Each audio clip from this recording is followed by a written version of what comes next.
अगर आप भी चाहते हैं मनीष म्यूजिक भोजपुरी के वीडियो सबसे पहले आप तक पहुंचे तो लाल बटन के दबाकर चैनल को सब्सक्राइब जरूर करें और साथ में बेल आइकन को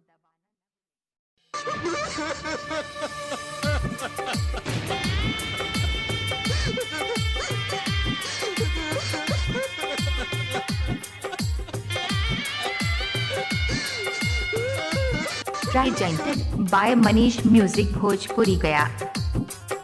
Manish music Bhojpuri Gaya studio Chowki Bazar. Mixed by Manish Sharma.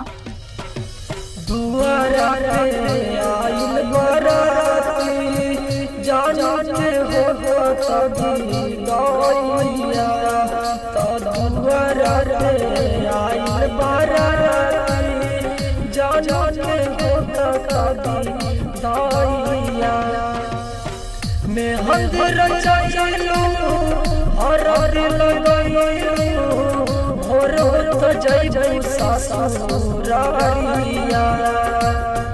मैं हंदर चलो हर लगइयो भोर तो जय ससुरारिया तो दुआरा रे आइल बाराती जाने हो कभी दाइया तो दुआरा रे आइल बाराती जाने हो कभी दाइया। मनीष म्यूजिक भोजपुरी गया स्टूडियो चौकी बाजार।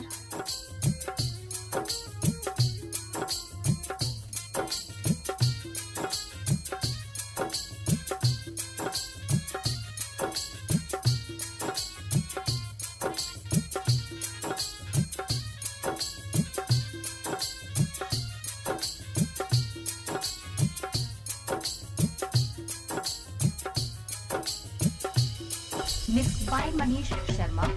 बचपन में प्यार हमसे काहे कइलू यारा के छोड़ के पियावा के भाई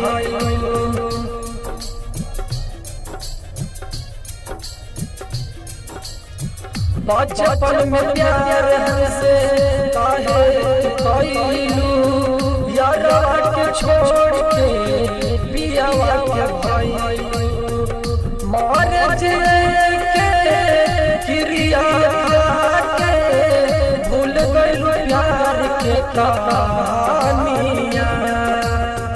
मार के क्रिया के भूल गइल प्यार के कहानियां तो दुआरा पे आइल बाराती जाने हो कभी दाइया तो दुआरा पे आइल बाराती जाने हो कभी दाइया।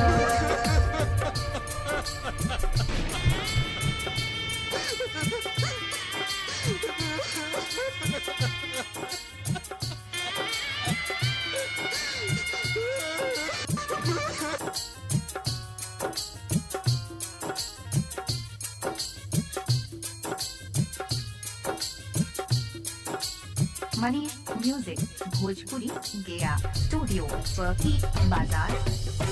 सागर गुल के काहे बुलाइलू पियावर के संगे मजा उठाइलू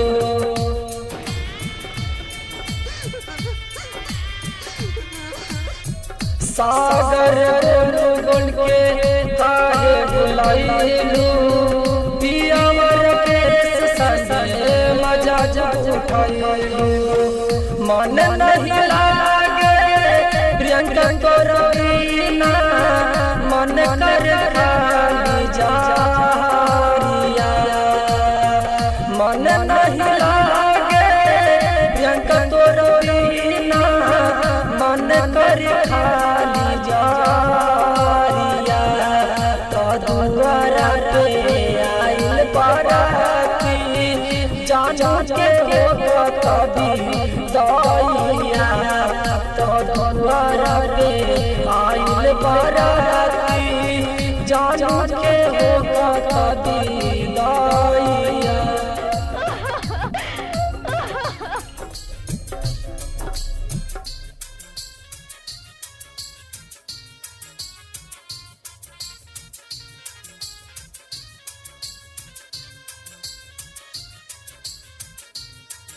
Manish music Bhojpuri Gaya studio perky बाजार। दुआरा पे आइल बाराती जानू के होगा विदाइया। तो द्वारा पे आइल बाराती जानू के होगा विदाइया। मेहंदी रचैलू हरद लगैलू भोर होत जइबू ससुरारिया। मेहंदी रचैलू हरद लगैलू भोर होत जइबू ससुरारिया। द्वारा पे आइल बाराती जानू के होगा विदाइया। द्वारा पे आइल बाराती जानू के होगा विदाइया।